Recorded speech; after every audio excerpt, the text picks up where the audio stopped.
What's going on, everybody? Welcome back to another week of the Weekly Anabolic. I'm Brady. And I'm And Brandon. hello, Brandon. How you doing? That's good. It's Oh, I'm good. sorry. I thought that was a kind of a little intro there. I'll let you introduce yourself first.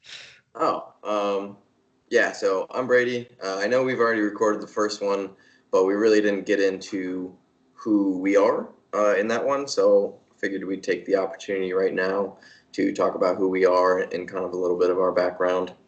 Um, so on a very grand scale, I'm just a dude that likes training. Um, depending on who you are, you might be able to call me a bodybuilder.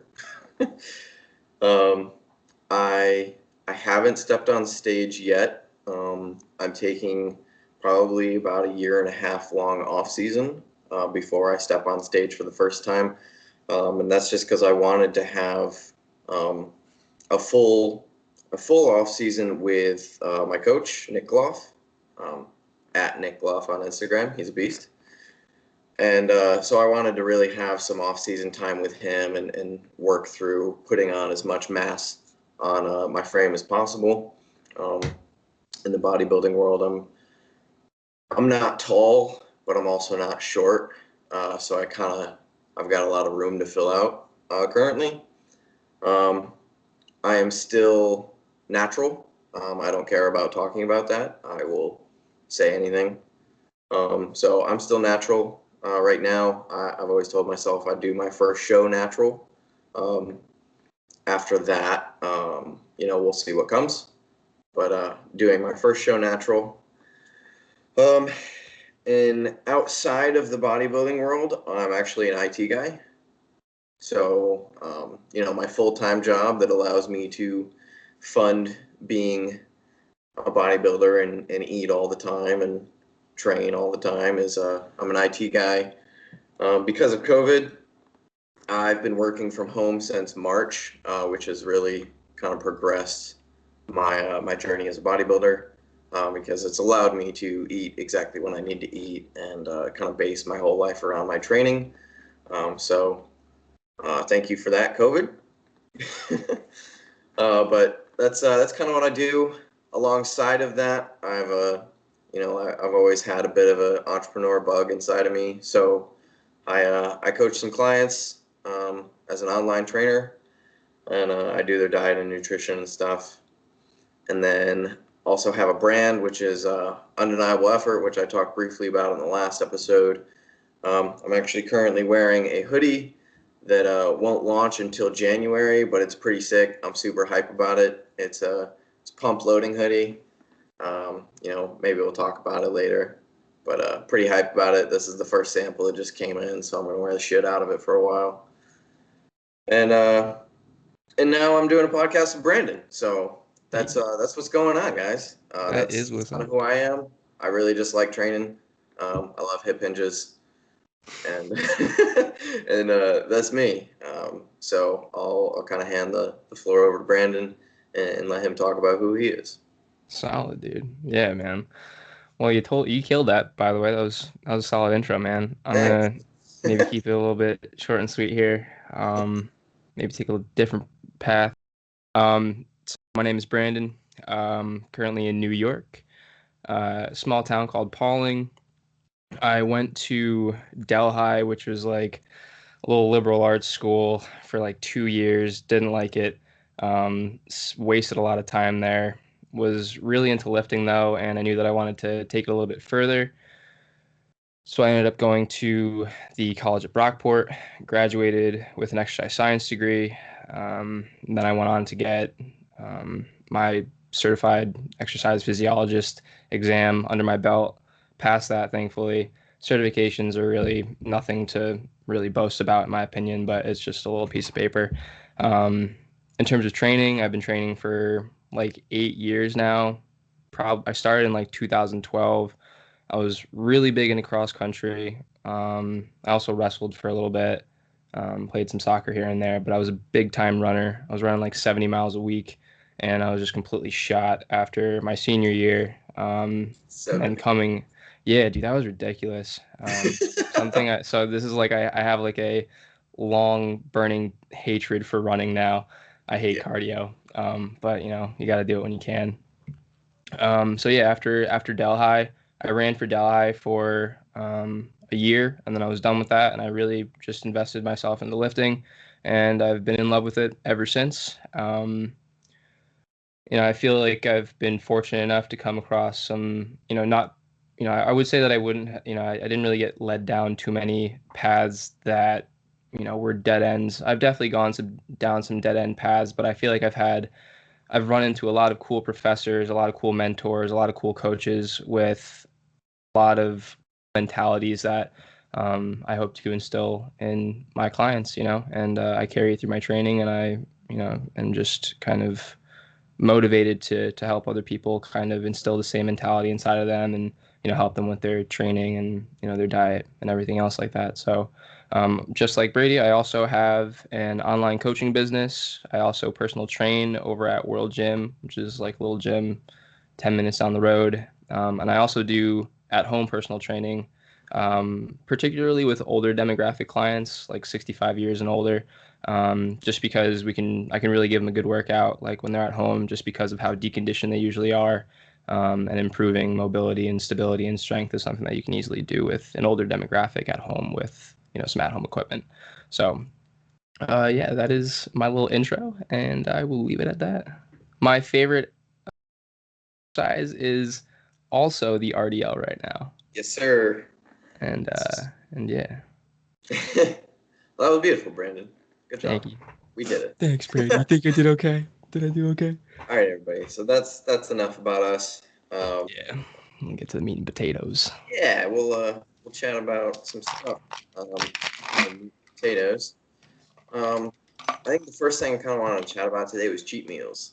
Hey, okay. So when you, I guess, first question, do you have cheat meals right now? Are you eating cheat meals? I mean, you had a pizza the other day. Yeah, I am for sure in indulging in some cheat meals here and there. I really, I don't really like the idea of the word like cheat meal just because Right. it seems like you're just like totally going against everything that you should be doing, and sometimes that can instill like, like a A bad mindset. yeah, exactly. Kind of like you're going off track or you're doing something that you're not supposed to. Um, but yeah, I am totally engaging in said cheat meals right now. Like pizza is fine. I'm really shooting for calories, making sure that I am ballpark on most of my macros, but I don't mind like shoving an extra meal in my face towards the end of the day, especially given the state that I'm at right now. And for those of you guys who don't know where I'm at, I would say I'm pretty low in terms of body fat right now. My body weight is like 137 right now, so a couple cheat meals here and there are Dude, you're totally shredded. fine for my body. Okay. Yeah. You're shredded. Oh yeah. I mean I wouldn't say I'm shredded, but yeah, the body fat is low, ladies and Yeah. gents. I Um, could use a couple cheat meals. we'll call them surplus meals. Yeah, yeah, there you go. There's a cool name for it, but I forgot the name that these guys use for it. Well, so when you're setting up a surplus meal, how do you decide when it's time to have one? Do you have any sort of, you know, setup to it, or are you just like, I'm gonna have pizza today? Um, I guess the most structure that I have with it is, I mean, right now I'm also being coached by Nick Gloff. Shout out to Nick. If you don't know who he is, you have to check him out. Brady already kind of dropped his IG handle. It's at Nick Gloff with two F's at the end there. But We'll put it in the Nick, description. yeah, we'll definitely put that in the description. But Nick has me eating more on my training days, less on my non-training days. So in terms of adherence and kind of the likelihood of me hitting a meal that's outside of one that's already scheduled would most likely be on a training day. So that's pretty much as like in depth as I'll go with it, just because I'm not trying to really like maintain or come down. It's really just about that weight on the scale going up. The one thing that I will say though is that I'm not trying to overeat on those training days, even though I'm supposed to eat more on my training days. I'm not necessarily overeating to the point where the next day it would set me up to not want to eat because my hunger I'm very my hunger is very receptive to what I do, in terms of like shoving a shit ton of food in my mouth or not being as active. Obviously, those variables control the hunger. Right. So I find that when I shovel food in and I just don't care about anything, especially if I keep it up for like a few days, like if I'm like on my fifth day of just like shoveling food into my mouth, like the next few days after that, I'm most likely not going to want to eat nearly as much. So I've gotten a lot better at kind of Mhm. taking my training days serious and my non-training days just as serious in terms of my diet and kind of when I'm adhering to things, and when I should be kind of putting in a little bit more and saying like on my off days, okay, I should probably like chill out just a little bit, eat what I'm supposed to eat, kind of at that maintenance-y level, and then push things on my training days in terms of diet. And it also makes pushing on those days a lot easier rather than just like shoving it in. So in terms of structure, yeah, like I'll on my training days, I'll definitely, I'm much looser in terms of the food that's going in.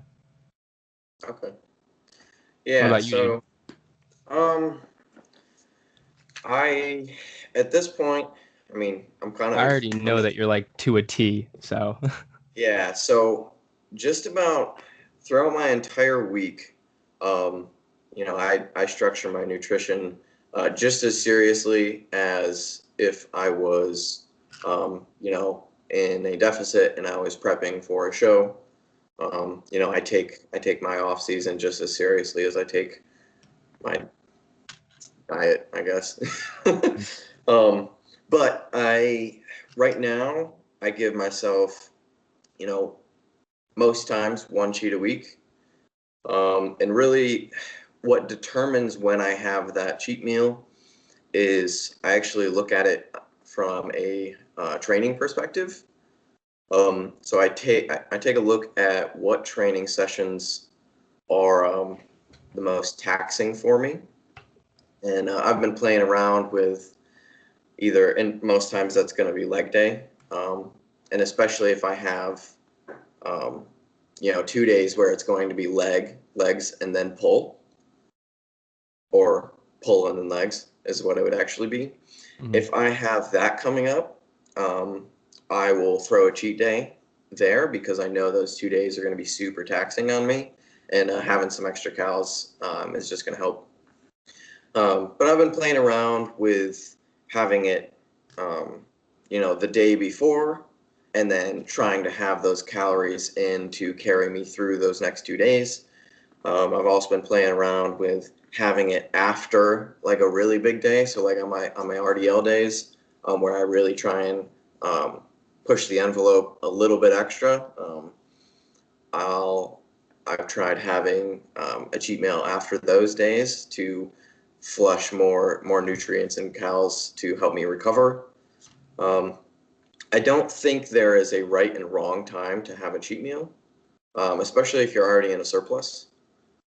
Um, and so that's kind of where it comes to. I wanted to ask you a question if you've seen any difference in your feel if you have like a big cheat meal the night before a big lift, do you actually feel any difference? Because most of the time, I actually don't notice any difference in my workout.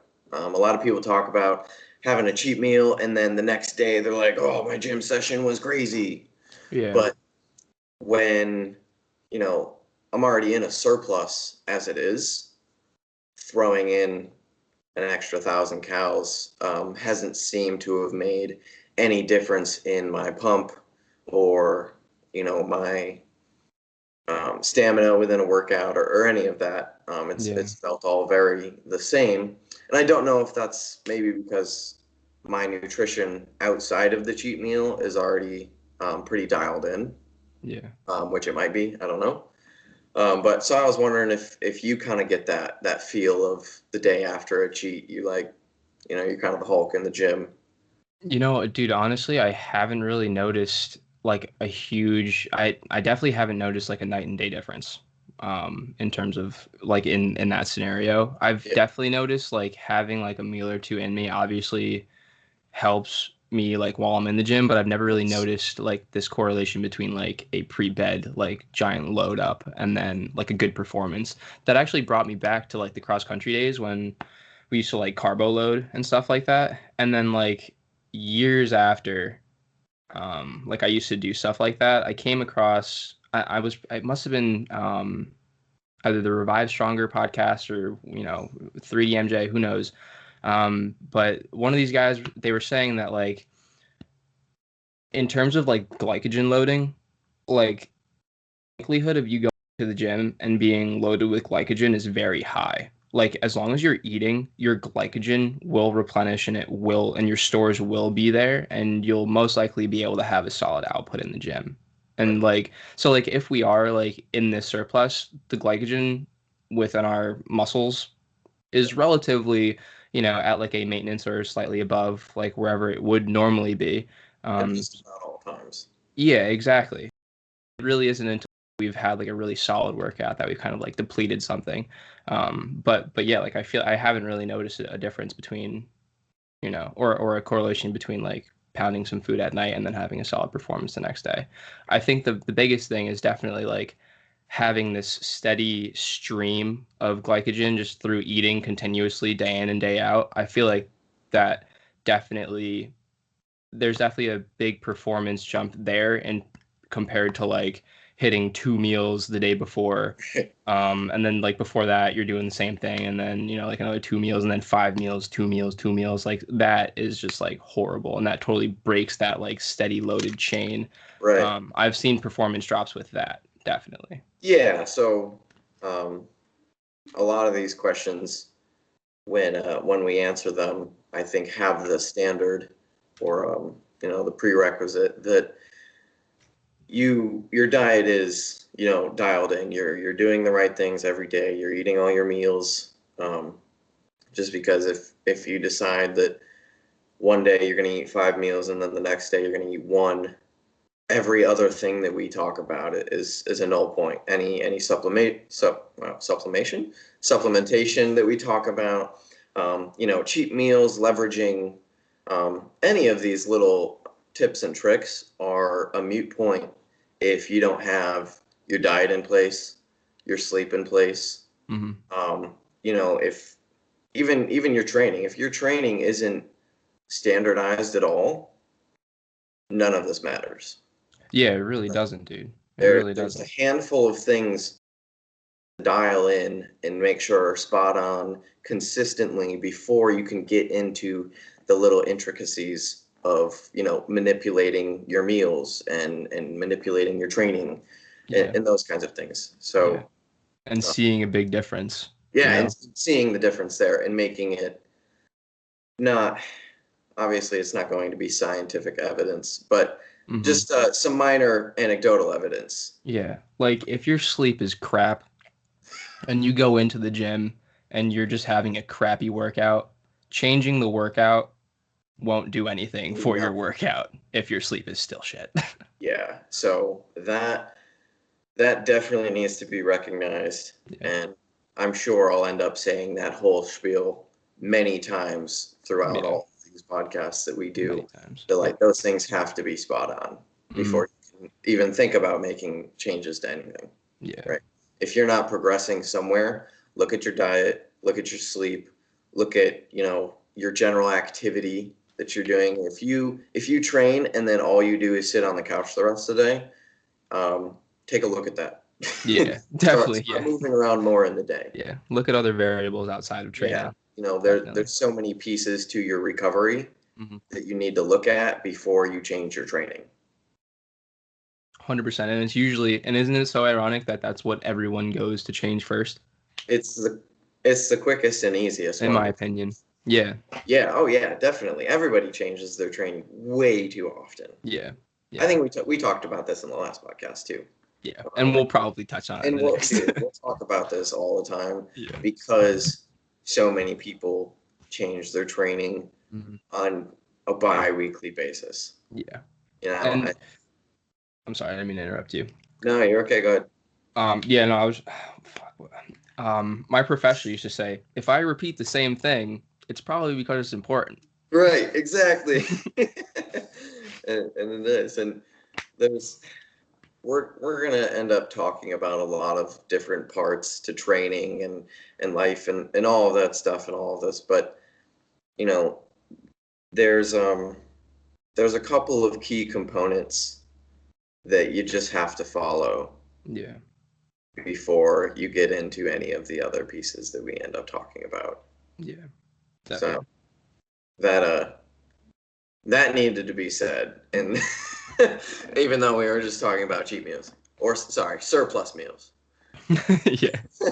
I forgot what he said. I think he called it like a planned hedonistic meal or something like that, but I can't, don't quote me on that. I have a question for you. Do you have like a certain vice in terms of foods that you would binge on or that you find really hard to get away from? Or, and I know that you're pretty on point with your diet right now, but did you ever have these experiences like back in the day, kind of pre working with Nick? Or Mm. Off the top of my head, I don't think I've ever had like a major connection to food.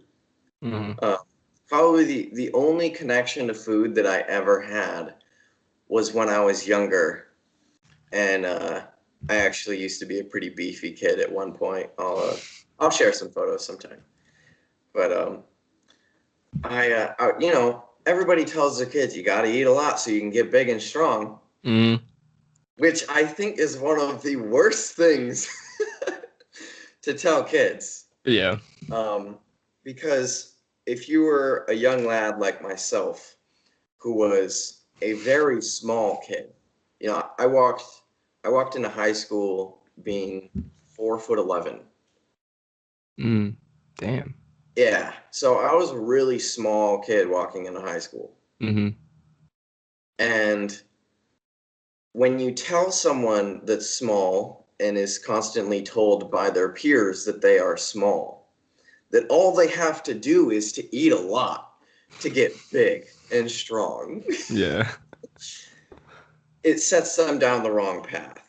Hmm. And so that was really the only connection that I had to food, Yeah. was that I just needed to eat a lot of it. Okay. Um, Mm. I don't I don't really have cravings for any particular food.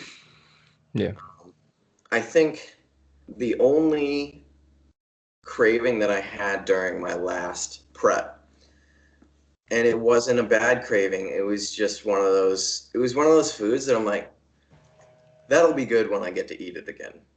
Yeah. Um, was actually a McChicken, a McDonald's McChicken, and I didn't even want to binge it. Like I didn't want to have like 8 of them. Yeah. I wanted one. Yeah. Um, and that's just because at one point in my life, um, right when I was kind of starting to hit my stride of just like the progress that I've made as a human, um, I was eating those like almost regularly, Hmm. but I was lifting all the time, and so it never really negatively affected me. But it was one of those times where I was working a lot. I was working probably 90 hours a week. Um, I was working my full-time job at Corning as an IT guy, and then after that job, I would leave and drive and go work as um, a manager at this hotel or a resort um, Really? on the lake. Yeah, When was and this? How old were you? 18, Okay. 18. Yeah. Um, I'm 21, by the way. I didn't. No, 22. 22. 22 as Yeah, of bro. yesterday. Dude, it's so funny that just like brief pause, Kelsey was like, "How old is Brady?" And I was like, I don't know. I have no idea. I never asked you that. She was like, "You never asked that?" I was like, "No." He's a cool dude. Like I don't know, it just never popped up in my head. I guess I don't know. Yeah, so I'm 22, and so this was back when I was 18. I was working at Corning, and after I finished that job, I would go and work till about 10:30 at night at the resort. So I was working, 8 a.m. to about 10:30 every day of the week. Um, so that was pretty wild. Yeah. Money. Well, getting the money. Yeah, and right, and that's what it was all about. Is like I had my mind set on, you know, I'm a car guy, so I had my mind set Yeah, on dude. buying this car, Mm-hmm. and so I worked all summer to buy that car. Yeah. I did at the end of the summer, and like that kind of solidified, you know, the mentality that I have now about just like work until you have what you want. Yeah. Um, but anyway, where the McChickens come in is is after I would finish my, my job at the resort on my way back home, it was like a 45-minute drive, and I was starving. So I'd stop and just get like 3 McChickens and then just eat them on the drive home. Yeah. Yeah. Right? It's so easy to do that. Yeah. So easy, you know. That's what like a lot of I also don't really have foods that I tend to like binge like that, but like that's like the two things that go really well together is like long hour job and then a deli or something or like Yeah. a fast food restaurant that you can just stop at real quick and just get some food. Yep. Um, and so with that being said, the rest of the day before that meal, I was eating pretty decent food, right? Hmm. Um, so it wasn't like I was just eating McChickens. And I was working all the time. I was, even though, I had my IT job where I was kind of sitting, um, I was actually very mobile in that job, which I was thankful for. And then working at the resort, I was also very mobile. Like I chopped wood like 3 days a week there Hmm. Cool. because we had big fires and stuff. And so I was chopping wood, I was weed whacking, mowing grass, I was walking all over, making sure everybody was good there. So Nice. that I was doing a lot of moving, so eating the McChickens was okay. Um, but now, I actually had a McChicken recently, Nice. and they're far less satisfying than they used to be. I'll be honest. Yeah. um, now that I can eat them, I almost never do, Hmm. um, just because when I think about my surplus meals, I actually see them with far more value than just a time to eat food, right? So I kind of look at those meals as trying to get the most out of the food that I can. So now my food of choice is sushi. Yeah. Um, it's I can digest it really, really well. Hmm. It's not just like grease fat loaded. Yeah. It's literally just rice and seafood. Yep. Yeah, seriously. So, that's been more of my cheat meal of choice. Fortunately, I also really enjoy it. Yeah. Right? So I can crush a bunch of it, but it also doesn't make me feel like shit. Um, Hmm. I think that's a big part of these, surplus meals is, once you get to a point where you're really serious about your training and you look at everything on such a minute scale or a fine-tuned scale, is that you have to try and take advantage of everything that you do. And if I feel like garbage from a cheat meal from the previous night, I know it's going to affect my entire day of eating, my training the next day, my digestion for the whole day. And I'm not willing to sacrifice that to eat something that's greasy. Hmm. Like I Yeah. would rather eat something that's going to be good, but also just like make me feel better the next day. Yeah. What is it about the like what in particular do you experience when you eat shitty foods like that? You just like burbly stomach. Like I just don't Yeah. digest the grease fatty foods the same anymore. Hmm. When I ate them more often, I could, right? Hmm. But now that I eat super clean all the time, my body just it rejects it, right? Yeah. Yeah. And so, it bloats me. I feel all indigestion for hours and hours. Hmm. Every once in a while, I'll get just like a little bit of heartburn going. I feel really lethargic the next day, and everything just kind of gets thrown off. My normal cycles of everything. My bowel movements, all that stuff, just like Yeah. gets thrown off. Slightly compromised. Yeah, exactly. Yeah. Like it's it's no longer an additive because Mm. the cheat meal is supposed to add on to, what you've done throughout the rest of the day. And if I have that cheat meal and it's a terrible one, Yeah. it then negatively affects the next day, which is then just taking away. Yep. So when I set up stuff like, my cheat meals or anything along those lines that's extra to what I normally do, I'm always looking at it from a perspective of I want it to help propel me forward, and Yeah. it's not necessarily a reward, right? It's something that I can add in every once in a while to help give me an extra push forward, Yeah. right? Definitely. Cheat Yep. meals, cheat meals aren't a reward for me, Hmm. you know. So I that's definitely see them as like a nice little booster too. yeah, exactly. They're to boost me through. Right now with what I'm eating at this point. Originally, when we made the cow jump up, it was a decent surplus for me. But now I've kind of adjusted, and my body's worked up to having that level of food just about be a maintained level now. Yeah. Um, so having that cheat meal kind of helps push me up on cows and gives me that little extra surplus that I need to make sure that we're still progressing at a good rate. Yeah. Um, so when we first pushed cows, I didn't take any cheat meals because I was already eating in such a surplus, and if I started consistently putting in these cheat meals, it was just going to throw me way over, I agree. Yeah. and it needed. As I said at the beginning of all of this, my off season is just as calculated as my diet, Hmm. right? And I'm hoping at the end of all of it, it'll show. And Yeah. I think it will too. Are you going through like a little baby bulk right now? Or are you trying to just get thick as possible, or are you in this maintenance phase and so you're just trying we to carry your strength? after the diet, we held there for a while. So where we started wasn't a great spot, obviously. You know that.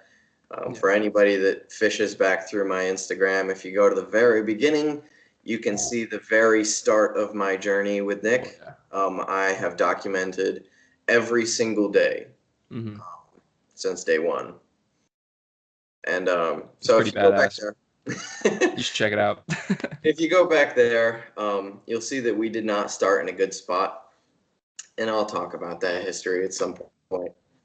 Um, but we did a very long diet.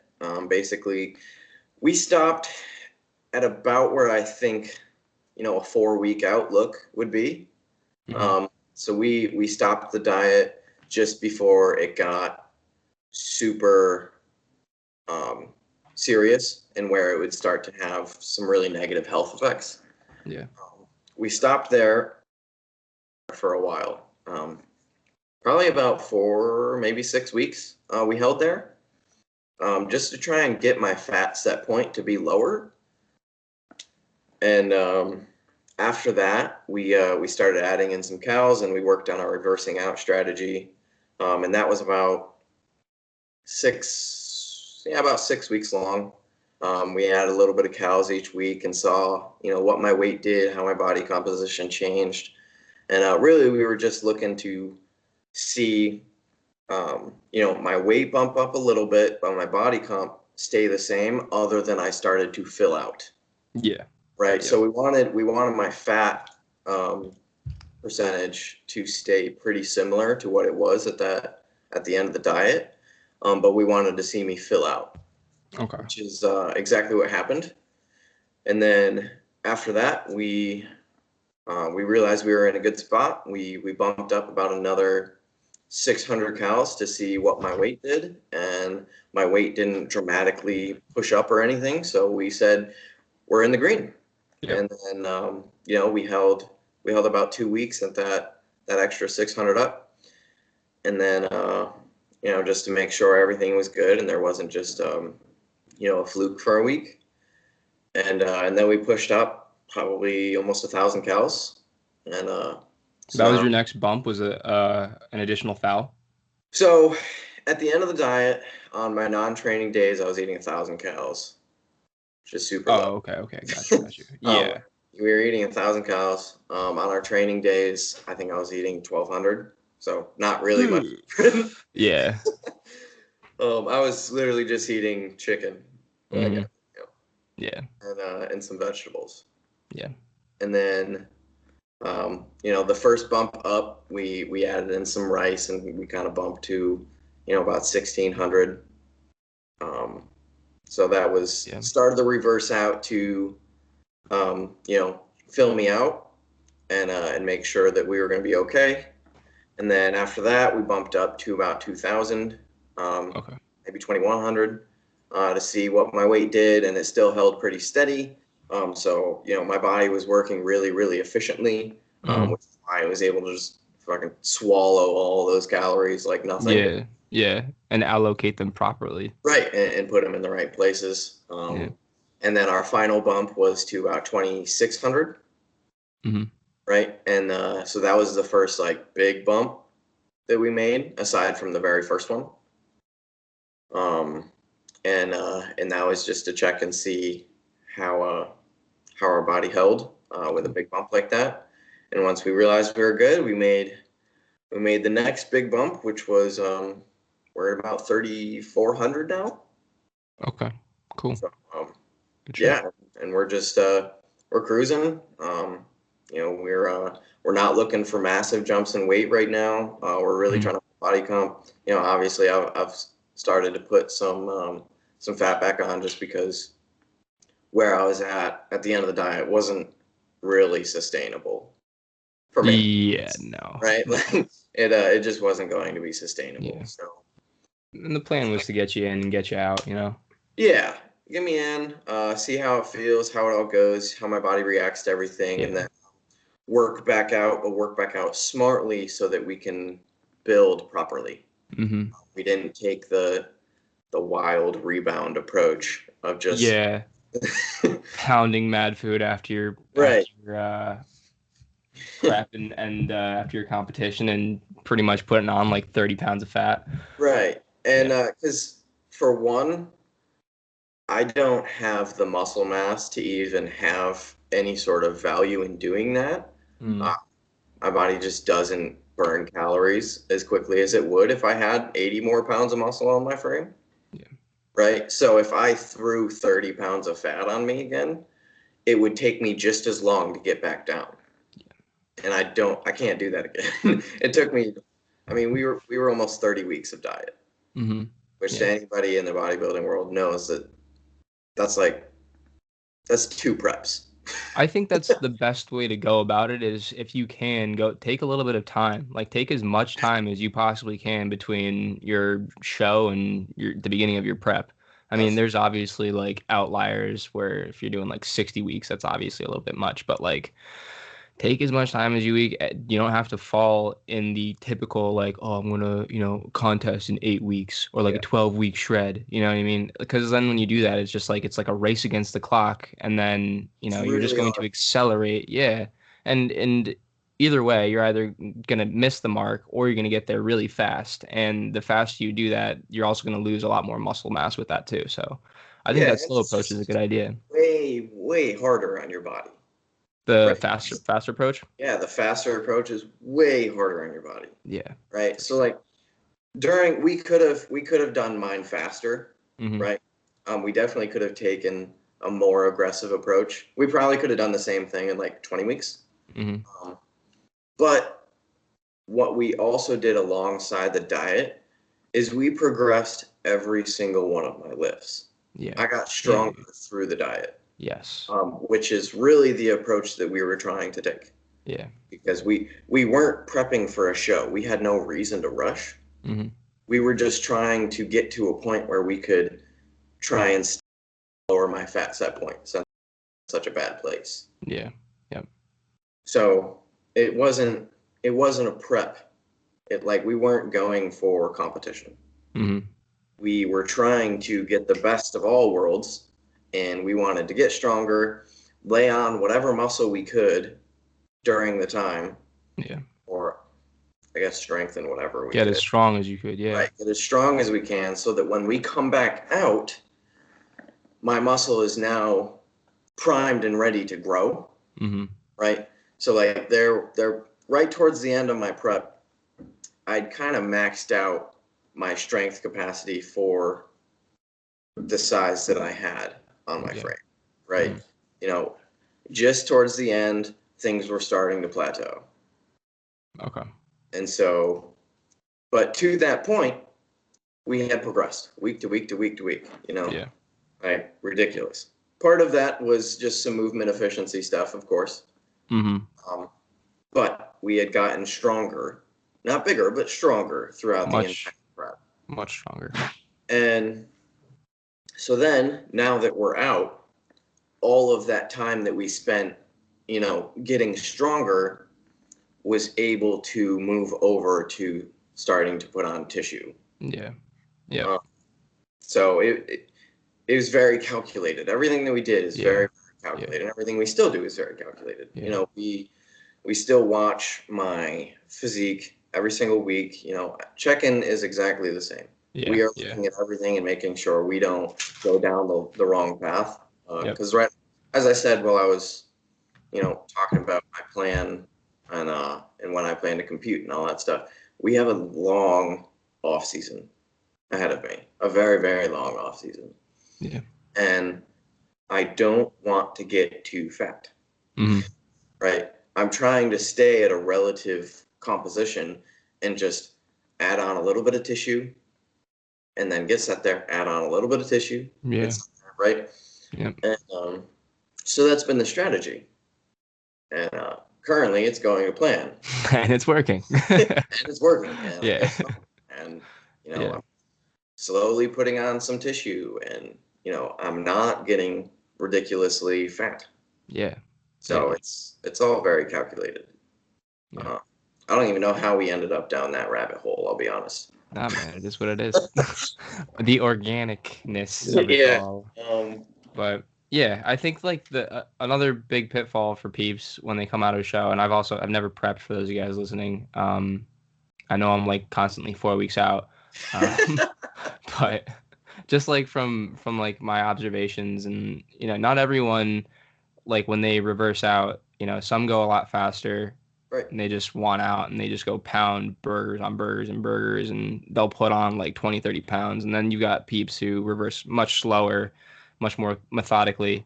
And I think that the route that you've gone and the way that you're approaching your off season is you're building a really solid foundation to kind of build upon, in terms of your strength and your muscle gains and keeping the fat kind of at bay. Because like you said before, if the more fat that you put on over anything that's necessary, you're just going to be, it's just going to be that much more of a fight to take it off later on down the road. Right. And so I think there's a time and place for actually both approaches. Mm-hmm. But I think for using a rebound approach of just like you finish the show and then you just put on as much as possible. Yeah. Is you can really only take advantage of that once you seriously have some skin in the game. Mm-hmm. Yeah, like Lee Priest, bro. Dude, when you go like old school, and you look at those guys, bro. When you're deep enough where, if you put on 30 pounds of fat, it's okay because with the amount of muscle you have on your body, you'll be able to shred it off very, very easily because of how efficient your body is. Yeah. I think it's okay to start using that approach then. But when you're still in a phase where you have a lot of growth to go, and especially when you have a long off season ahead of you, take the more calculated approach. Yeah. Right. And like also not for nothing, just something that I'm also thinking of as well is that, like, I know I just dropped Lee Priest, like there's also like Sean Rodon. Like you look at all these pros that mass really intensely, right? At the same time, they are using PEDs Sure. And it does help them, like kind of taking that off. And they also have that increased muscle mass as well. So they are like kind of in a different ballpark, but I agree that it should be kind of left for like the vets in this sport that really understand how their body's working and kind of what they're going through. And like that, and like I wouldn't suggest that like someone just walking on like a novice, like Right. exactly kind of like I'm not saying that you're a novice in any means, but like someone who has just started, Yeah. um, like and then like you handled this like immaculately with Nick, like no lie, and like coming out of your prep the way that you're doing is the right thing to do. And like I don't think that anyone like going into a prep, coming down, and then coming out and then putting 30 pounds on, like that's probably not something that I would suggest for someone like that in that situation. Yeah. So I think another big part of it is the time allowed. Yeah. So when you're a competitive bodybuilder and your career kind of depends on you competing, which isn't quite the same anymore. There's so many other avenues for bodybuilders to make money than just stepping on stage at this point. But when you're a competitive bodybuilder and stepping on stage is what you do, um, you kind of you have to take the rebound approach more often, because you have so little time. Yeah. You have so little time. You have maybe a 6 month off season. Mm-hmm. Yeah. And so you're trying to put on as much mass as humanly possible in that 6 months, Yeah. which is where, just trying to throw on as much size as you can. The little bit of the dirty bulk is more useful. But if Yeah. you have the time, which if you're getting started, you 100% do, and you should take the time, Yep. then do it in a more calculated approach, Definitely. for sure. Yep. That is our completely unexpert opinion on that. Yeah. Take it with what you want. Right, exactly. Um, oh my goodness. We're almost like an hour in. Dude, that went like that though, right? Didn't it? Yeah. Yeah, that's Um, crazy. so I have a handful of other things I want to talk about today, Word. and we're I definitely had going to get to them all. yeah, we're totally not going to. I had one last question, just going back to your prep coming down. Sure. So when you came down into like your 1200 and 1000 cals, Yeah. and then you said that you maintained for about 4 weeks. Did you bump cals up or did you just kind of, so you went like 16 or like, 16, 15, 14, 13. This is all theoretical. I know you probably didn't do that. You probably went by like 200, maybe 300 cals, who knows? Yeah. But like when you came down into that, did you maintain that 1000 cal limit for the 4 weeks or No. did you slightly bump up and So it was a very, very small bump. okay. We with how slow we went down, we got to see kind of how my body handled each calorie amount. Mm-hmm. Um, when we hit 1,000, that's when we start. Oh, my camera's shaking. When when we hit 1,000, that was when we recognized that I was starting to see some of the health effects. Mm. But at 12, 1,300, I was okay. Okay. What Uh, kind of health effects are we talking? so I was just I was starting to get really, really irritable. Um, Mm. I was getting pretty lethargic all the time. I wasn't moving the same. Um, just those kinds of things. I was actually mentally, it was just starting to get a little weird. Mm. I all things said, and from stories that I've heard, my prep actually went really, really smoothly in terms of side effects. I'd agree. Um, you know, I never really got hungry. I know that sounds weird. Um, Definitely. but I never had a point where I was just starving all day long. Um, I credit that to the fact that I would just stayed super busy. Mm. Um, I was very, very productive during my prep. Um, so I kept myself super busy, and when my alarm went off to eat food, I would just eat food. But Yeah. other than that, I tried to keep all of my thoughts away from like food. Hmm. Um, so I never really got the crazy hunger cues. So really most of it was just mental, um, which I was able to overcome for the most part with my daily walks, actually, just getting out and my daily general activity. Um, Staying busy, I would do 2 different walks a day. One would be first in the morning, and the other one would be right at night. It kind of, it kept me very grounded, Mm. and it gave me, a beginning and close to each day, and that kind of helped me keep my head on straight. Yeah. And then right towards the end of that, there were some things that kind of just happened that started to throw that off. And once that fell out of balance, was kind of when things got hard for me to like stay focused on what I was doing. Okay. Cool. Yeah. So overall, there's not really a horror story to my prep. It went really smooth. Yeah. Yeah. I would like agree. so, but other than just like being mentally kind of goofed all the time, and just being slow, nothing too bad happened. So, but we added cows in just a little bit. Mm. And once we added cows back in a little bit, I got some of those hunger signals back, which was good. Okay. Yeah. Which was Cool. good. That told me that my body was like ready and accepting food. Yeah. Um, so we threw in just a little bit of food, kind of checked my insulin response and how all that was going. And Were we you got, literally testing your blood sugar? no, no, no, no, no, just Oh, like, okay. I was like, holy crap, you went hard in the paint.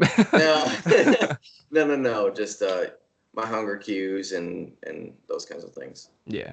Yeah. Um, and then we kind of sat at that 1300 mark for a couple weeks, and that's once we decided that we were good there. We did the second bump Cool.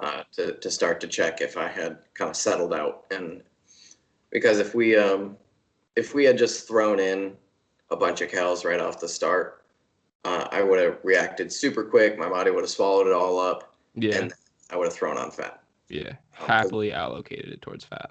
yeah, my Yeah. when your body fat gets that low, you start to go into, I just call it a danger mode. Mm-hmm. It's, your body is fighting to make sure that it stays alive, Yeah. and body fat is crucial Yeah. to just staying alive for as long as possible. Mm-hmm. And so when when you're that low in body fat and you suddenly feed it a bunch of calories, your Yeah. body doesn't know that it's going to continue to get fed calories. Mm-hmm. So it's going to take those calories and store them in whatever way is going to extend your longevity as a human. Yeah. It's Yep. going to be fat. Exactly. And fun fact, when you get down to those, towards that prep and you come down with that body weight and you've been prepping for a little bit, your fat cells are so much more receptive Yep. to increase the amount that's inside of those cells, and their propensity to double, to increase in number, hyperplasia, it also goes up as well when you lean out. So that's kind of what we were kind of talking about when people like reverse real fast out of their diet when they Yeah. put on all that weight. That's kind of why. Yeah.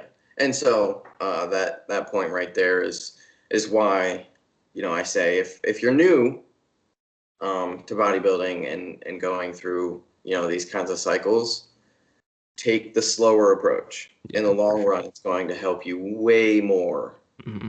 Yep, I than agree. just going through that food dispenser. Totally agree. But what do we know? But yes. You're right. Just a thought. Yeah, food for thought. Right. Um, so yeah, I got a next question. This came up when when I was training. I was training legs, and Chris walked in the gym, the pro that I trained with, and IFBB. yeah, and he asked me. I was I was doing legs, and the thought that legs respond better to volume Kind or of. growth. Yeah. Have you heard that? That's Yeah. that's a general thought. Um, and so I was doing my top set at 6 to 8, right? Mm-hmm. And so he asked me, he was just like, why, if you know that volume is kind of king here, why are you doing sets of 6 to 8? And I started thinking about it, and I have my answer. But, well, first question: do you agree that generally volume is king? No. No. Okay. Why? Because there are other drivers for hypertrophy, and necessarily saying volume is king, it could be as easy as just saying go in there and do 10 sets of 10 at a very low intensity.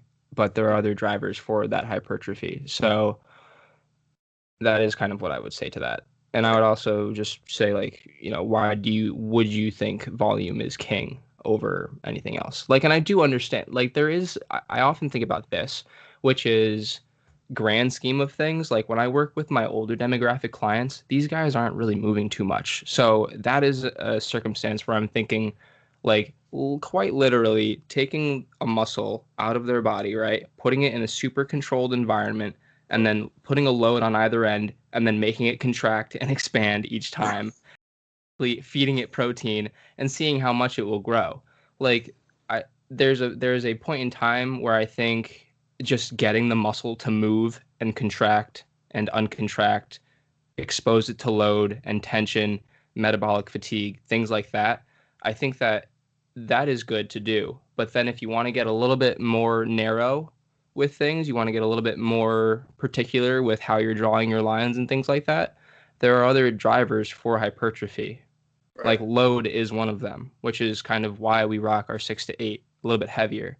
Yeah. I don't necessarily think that one rep maxing every other week is will correlate to more muscle mass because Right. I think it's much harder to grow in the 1 to 2 rep range than it is like a 4 to 8, 10 to 15, 15 to 20, 20 to 25 rep range.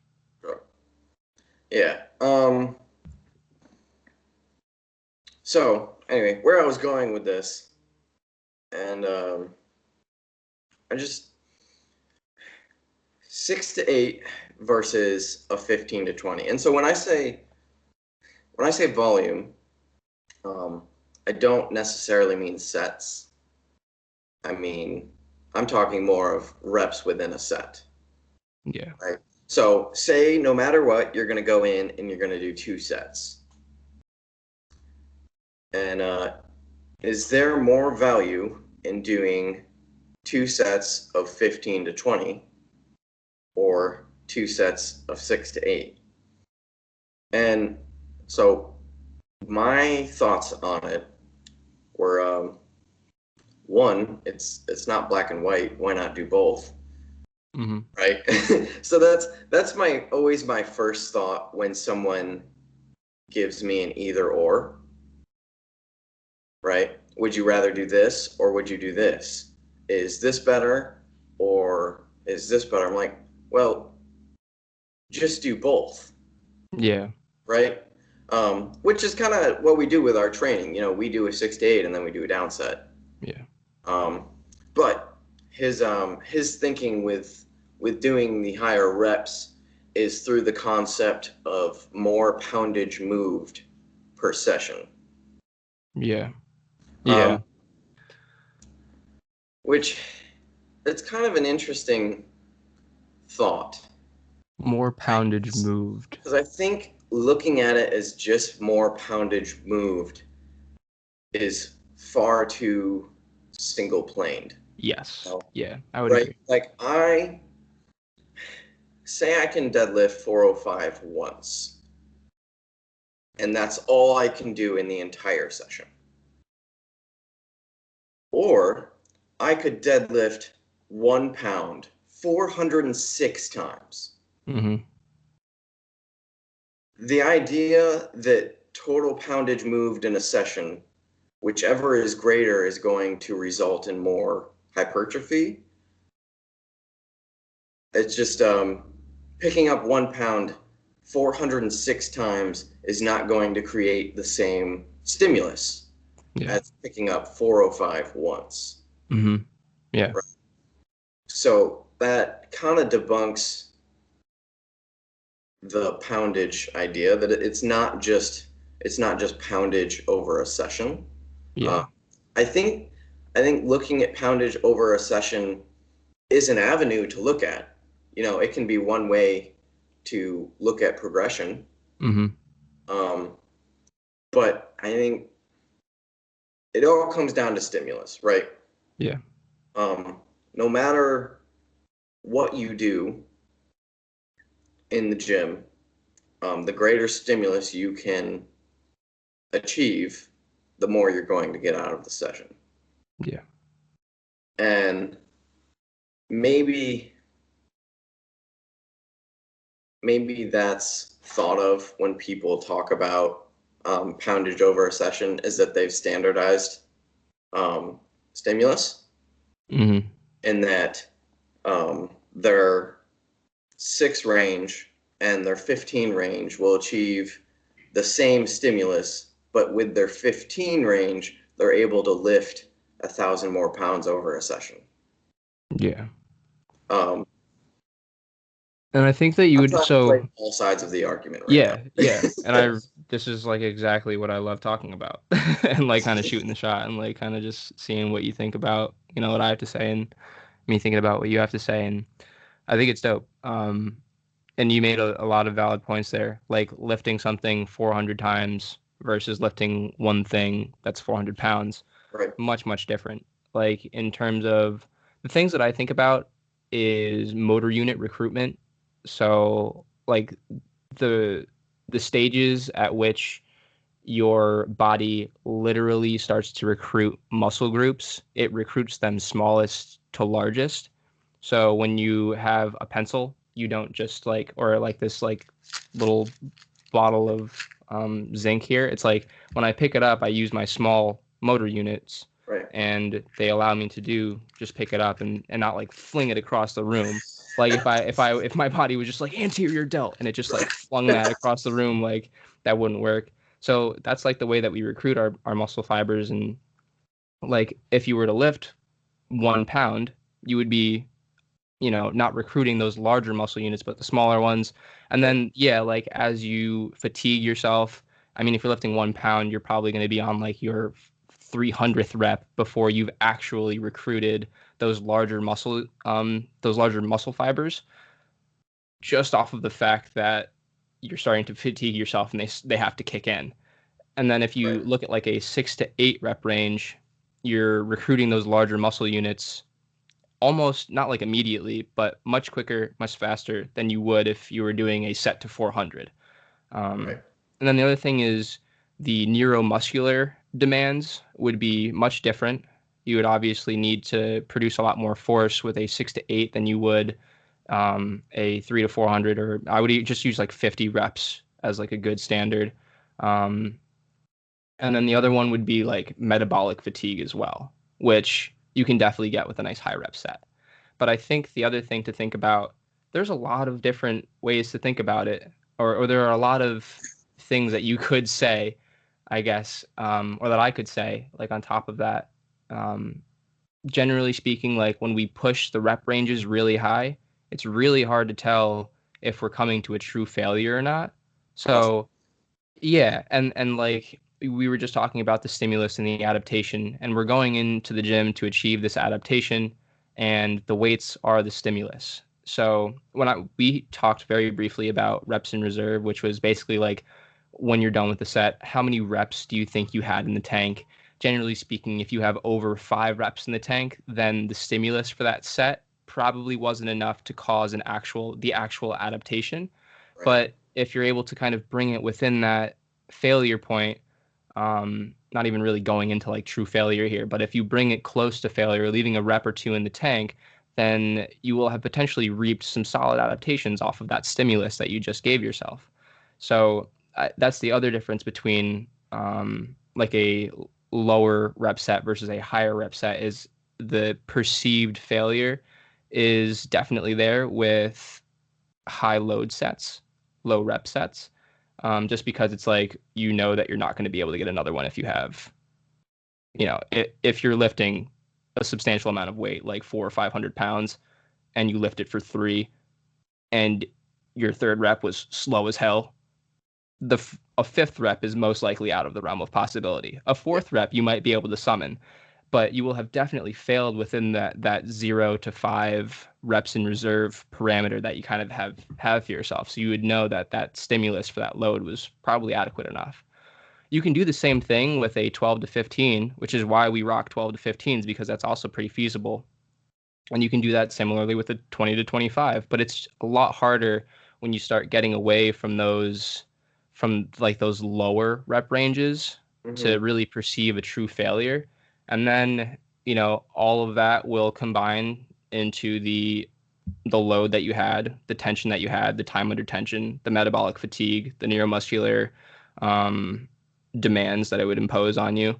So, like, just to say that volume is king, I think Right. that's the reason why I just gave it a hard no, is because it's multiplanar. There are so many different things, so many factors, so many variables, so many dials to turn, that, I don't just believe that volume is king. And, certain muscle fiber groups tend to, like, I don't really know if you're into like type 1 or type 2. I did a research study for like 2 years with this really dope professor. His name was Dr. Williams. He's like the only dude doing studies with this ASIS machine, which is an aerial computerized exercise machine. It's basically just like this machine that you can work out with that has a giant hydraulic um, like press inside of it, and you're standing on a force platform, and the force platform is hooked up to a computer. So basically the machine just outputs the exact same force that you would input, and Right. it just and basically all it does is it just controls the speed at which you're able to move. So you can literally like be pressing as hard as you can, but you're only going to move as fast as the researchers want you to. So like at the time we were just kind of tinkering with certain speeds, whether it's like really fast, like 200 degrees per second is extremely fast. Right. And just to let you know, like, and like the people who are listening, like no one moves 200 degrees per second. That's actually like no one's ever moved that fast before, or at least in the lab. The highest we saw was like 135. I think it was like 135 degrees, 140 degrees around there on a deadlift. I don't even know who it was, but that was like the fastest recorded amount that we had in terms of degrees per second for someone moving. And then basically what we did with that number is we took like a certain percentage of it, and then we had these guys work out at a certain percentage um, of their not 1 RM, but their like fastest speed, right? So Yeah. it'd be like 75% of that or 65%. And then he's got like such a plethora of data for this in different speeds for all these people. But basically, the premise behind it is like fast twitch and slow twitch muscle fibers. And kind of, is it possible to turn something that's slower twitch into a faster twitch, and and like leaving the idea that we have just fast twitch or just slow twitch, and that it's more so a spectrum, and you can train the adaptation. You can train slower twitch fibers to move a little bit faster than faster twitch fibers, vice versa. You can teach faster twitch fibers to move a little bit faster. Um, so like when I think about volumes as well, like fiber types also react much differently to what we're doing inside of the gym. Right. Faster twitch muscle fibers are really good for force output, really good for just like I just said, generating a lot of force. They also hypertrophy pretty well as well, Hmm. which would kind of go against the volume is king idea. Um, and slower twitch muscle fibers do a little bit better with endurance type situations, whether it's running or super long sets. And they tend to not hypertrophy as much as slower twitch fibers. So that also might be like another little um, like kink in that volume is king chain, I guess. And it would just be like fiber types are different, and they also react differently to different loads. And like because faster twitch fibers tend to hypertrophy a little bit more, Mm-hmm. and the way that you can actually train them is through like force output. So like more load on the bar, moving a little bit faster, or at least with the intent to move fast. Um, that would kind of wean us away from that volume is king area. And it's not like your quads are slow twitch, your calves are fast twitch. Right. There is like this there is a small difference. I think like I saw like in certain people, um, like certain people with different genetics, they obviously have different fast or slow twitch muscle fibers.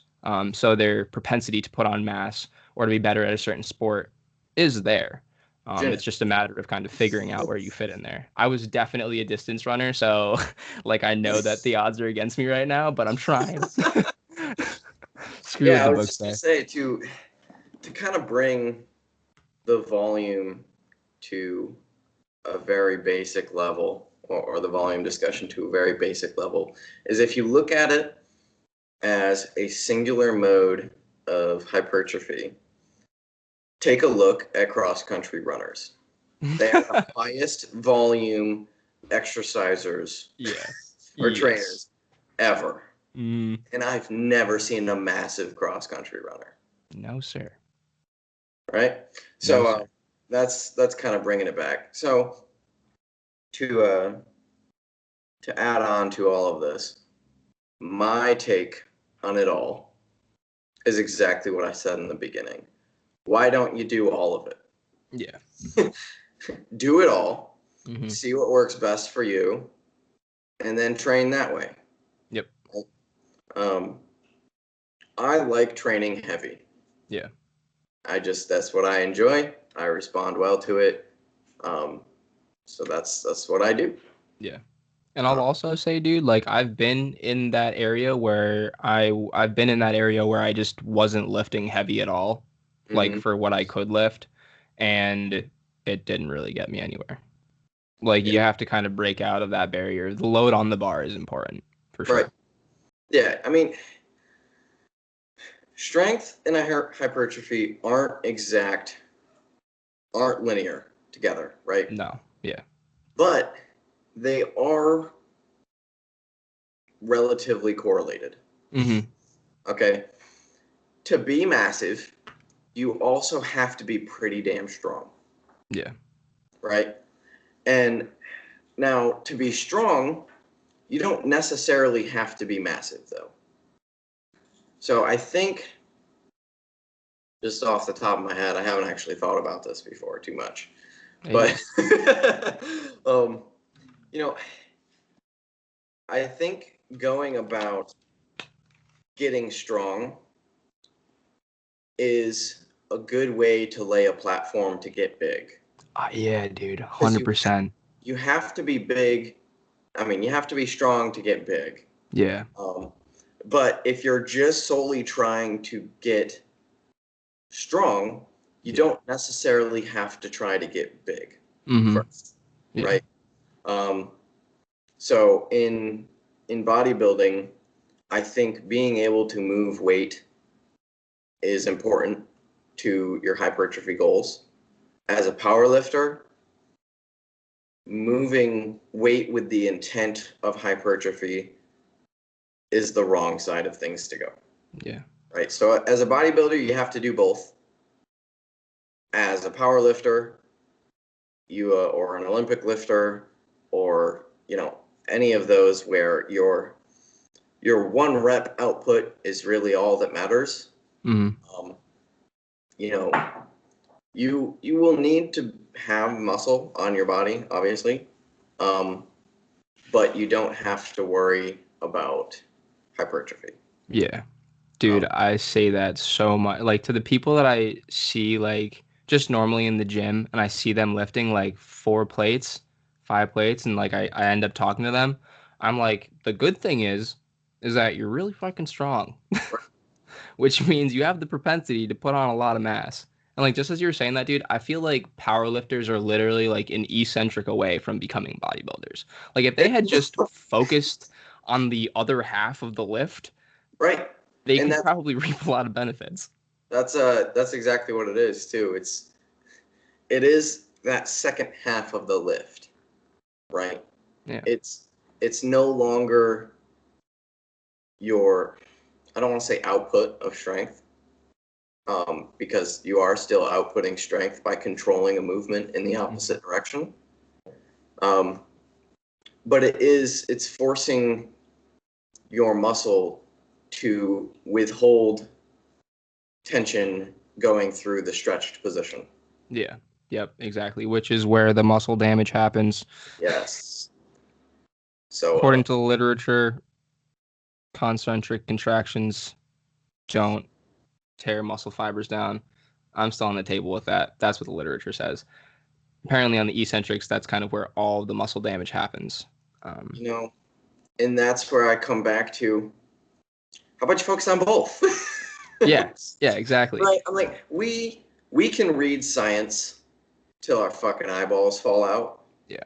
but why don't you just go into the gym and try it, Yep. Application. right? You know, find your own anecdotal evidence Yeah. and run with it. You know, Yeah. Mm-hmm. it is good to read and it is good to follow up on studies and try to learn the ins and outs of what controlled studies are saying. Yeah. But you also have to remember that to a degree, um, those are controlled studies. Yeah. And when Yep. you walk into a gym, it's not a controlled study, Mm-hmm. right? You From got to and do your own science experiment sometimes. yeah, definitely, 100%. Like, I think I'm a big believer that knowledge isn't power. Knowledge is potential power, and it isn't until you actually use that map that you've been given that you'll actually get to where you want to get. Just Yeah. because it gives you an amazing map that can get you from point A to point B immaculately, but if it's like written in Spanish and you don't speak Spanish, you're probably not going to be able to interpret it too well, and you're probably not going to get that $1 million that you're trying to get to. Right. And if your knowledge gives you the map from point A to point B, but you don't go ahead and walk from point A to point B, Yeah. you don't get what's at point B. You Like yeah, exactly. You just have a map. you have to do things. hmm Okay. Yep. And so knowledge is good, hmm but so is experience. Yeah. From my experience, I just find it so hard to believe that on a very um like a microfiber level, I find it hard to believe that concentric contractions like that there isn't a myofibril or two like tearing off and getting damaged. I find that Right. very hard to believe. But when I was in the kinese lab with Dr. Williams and we were going through this study, all of the contractions were concentric. And even I remember him saying this to me, and we always would say this to all of to like our athletes that were coming in there. And it was that you didn't get sore with this kind of training. Mm-hmm. Even though it was all concentric training, the premise was, and I also did experience this too, where I wasn't sore after I would go through this like little training regimen that he had set up for us. I didn't get sore after these concentric contractions. I'm not sure if anyone else did. That brings But up a great point I want to talk about after this. yeah. Um, but yeah, and that's actually it. So go ahead. Okay. So we're gonna segue a little bit, just because that was the perfect segue. Is Here's a question that I saw from someone else who does a podcast. And so the question was, is it okay to train a muscle if it's still sore? The context behind this was they're doing a legs push pull rest. And so they trained legs, and their legs are still sore by the next leg day. Is it okay to train them? What's your take on that? um, my so super wide lens here. I would say that to an extent, if you are extremely sore, it might hinder a little something something in your training, whether it's force output. You might lose a rep, maybe somewhere along the lines. I don't think it's going to be detrimental, and I don't think your performance will really change too much as long as all the other variables are kind of in check. But like, like when we have a certain amount of lactic acid in our muscles, it does hinder our ability to produce a muscular contraction. So like that could kind of hinder things. Um, you might see like a little, I actually won't even say that, but like you're the ability to kind of run yourself into the ground with that next workout if you are really feeling it, Mr. Krabs, is probably high as well. So I would just take recovery maybe into consideration. But I think that if I was to just say anything, it would be, yeah, you might see a small performance drop off, but I don't think that it would be anything like, oh, I can't work out today. Like I would still go in there and I would still do what you need to do. Absolutely. So my take on it was first, before training, obviously take a look at your modes of recovery. Take a look at your nutrition, take a look at your sleep, take a look at your other activity during the day. Mm-hmm. Just because if you feel after 3 days of not working a muscle that you're still sore to the point where you're questioning going in and hitting a lift, Yeah. there's definitely something missing in your recovery. Mm-hmm. And Yeah. it's likely food or water. Yeah. And you're probably carrying that little mental burden of that as well, meaning that Yeah. you're probably going to go in there with that mentality of today's probably not going to be my best day, you know? Right. So once we've gotten past that part of the discussion, so in my own experience, I would just go in and train it. I've found if I'm still sore, going in and actually running the muscle through some stretches and contractions actually helps me recover a little bit. Mm. That's just from my own personal experience. I don't Mm. know if that has any sort of scientific evidence behind it. All Um, anecdotal. right, exactly. It's all just from my own experience of going, oh, I'm still Yeah. sore, but I'm going to Mm. stretch, Yeah. right? Yeah. And because that's what you're doing when you're working out. It's just a loaded stretch and then Mm-hmm. a loaded contraction. Yeah. Um, Yeah. so I would say 100, 98% of the time. We're on a No, podcast now. People are listening. We got a 99.99. right. Um, Almost all of the time, it's okay. Go in and train. You know, it, be aware that you might have some reps or some sets that don't go as well. And as Brandon said, your output might not be exactly up to par. On that one, I think it's unlikely. Yeah. Your soreness will likely go away right Mm. after you finish warming up and stretching, unless this is week one of your training ever, and Yeah. you're seriously just like destroyed. Yeah, dude. That's also what I was thinking. Right. So this also kind of depends on how new you are to training. Mm-hmm. If you're brand new to training and like you really got your legs crushed because you hired some trainer that just threw 100 sets of 20 at you, because that's what people do to give someone a good workout, is they just load volume for no necessary reason at all when someone can't Yeah. move Mm-hmm. efficiently, just so that they have a good workout and feel like they accomplished something. Yeah. Yeah. And for the trainer to feel like they accomplished something or the coach, Yeah. you know? I'll I'll get off my little soapbox there, but so if it's your first time training, um, then I probably wouldn't hit legs again, Yeah. Yeah. um, just because you're gonna need to recover from it. Mm-hmm. If you aren't new to training and you've been training for a while, and then you just maybe you recently changed something in your diet, or you changed up your training program, and that workout suddenly gave you a lot more DOMs, Yeah. then go ahead, go into your next workout. Make sure you're taking the time before you get into any of your major movements Mm-hmm. to actually stretch and work through your range of motion. And this is why it's one of many, many reasons why I love hamstring curls to start a workout. Yeah. One, they're great just because they're a good way to warm up your knee joints without actually having them loaded, right? Two, they're a great way to get a pump and some blood flow into your legs.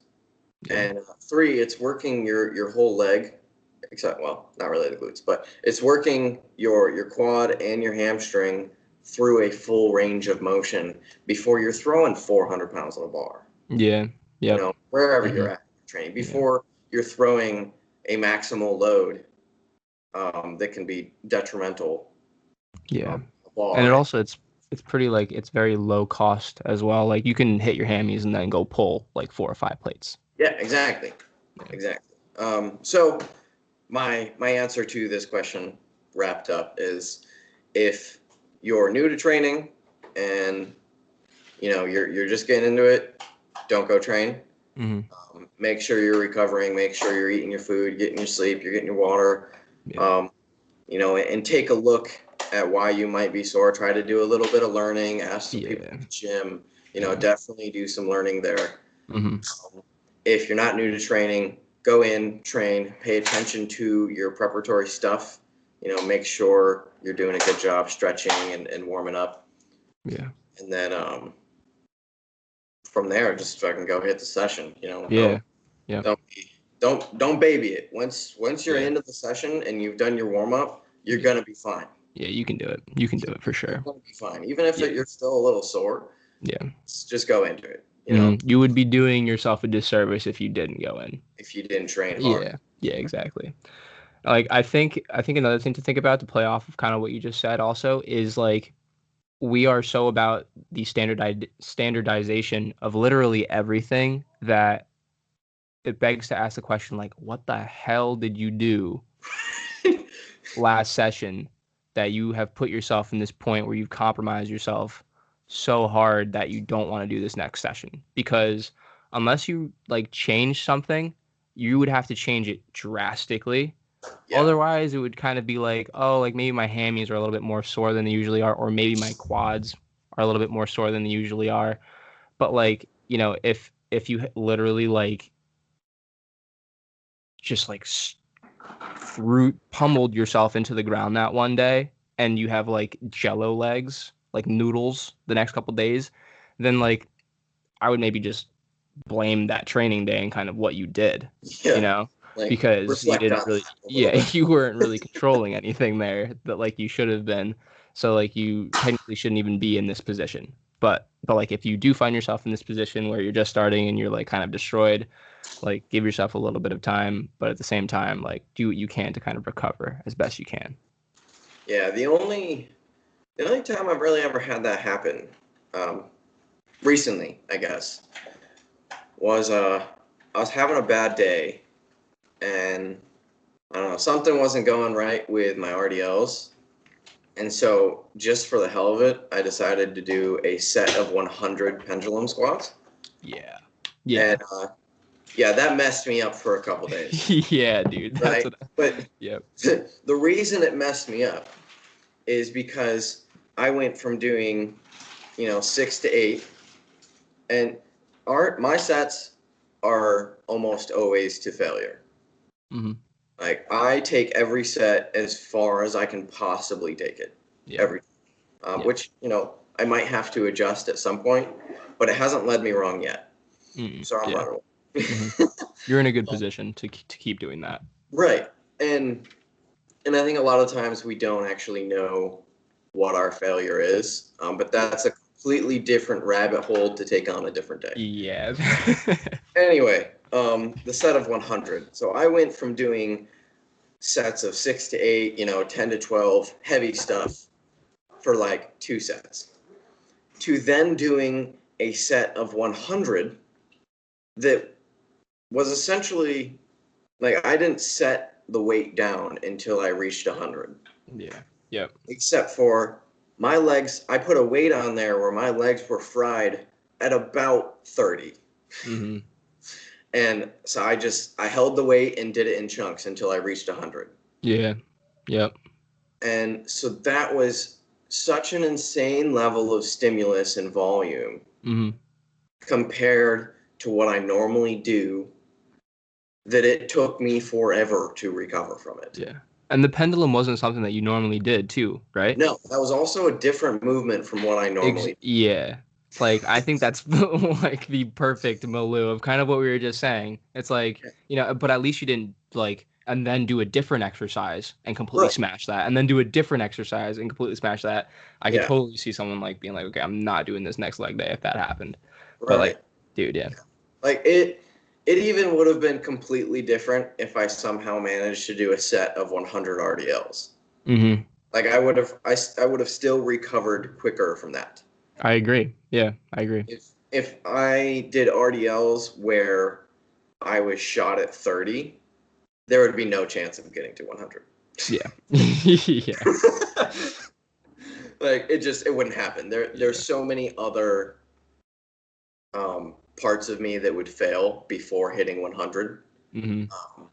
Where with a pendulum squat, all I have to focus on is standing back up. With an RDL, I would have to be so perfect and efficient to reach 100. Yeah. But before reaching 100, so many pieces of me would break down in terms of, bracing the small little muscles. Parts of my glute would be done. My lower back would be tired. Like there's so many things that would get thrown off that it just wouldn't be achievable. Yeah, 100%. If I did it at the same load level. Like I could probably RDL 135 100 times. Probably. But it wouldn't really be tiring to me other than cardiovascular. Yeah. That's one piece. If cardiovascular I could handle it, I could probably do 135 100 times. But if I put 225 on the bar, I'd probably be tired by 35. Yeah. Yep. Which is I was going to literally say like 25, 30. Yeah. Yeah. I've done 225 for 25 before, and that was in prep. Okay, yeah. Yeah. So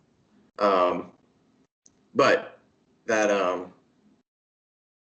I would then have to work past the fact that I was already shot for another 70 reps. Which is doable on something like a pendulum squat. It's controlling every other factor for you, except for squatting down to the same place and then standing up to the same place. And so you can take time at the top and just like breathe, where with an RDL at the top, you're still working. Yeah. Like you're still holding the bar in your hands. Yeah, like, it's still trying to drag you straight if down. you fully try to relax at the top of an RDL, your shoulders will fold out in front of you and you'll crumple. Yep, exactly. But anyway, that's an example of doing something completely different outside of the norm that could cause you to just be like messed up. Yeah. And I still trained the next leg day after that. Yes, you did. I went back to my normal thing, and it was it was a fantastic leg day. Thank you very much. Sometimes I like training a little bit sore, just because it helps me connect with my muscles like this much quicker. Interesting. It's like, oh, it already hurts. There it is. Yeah. It's the same idea as somebody touching the muscle for me. Yep. Right? Yeah.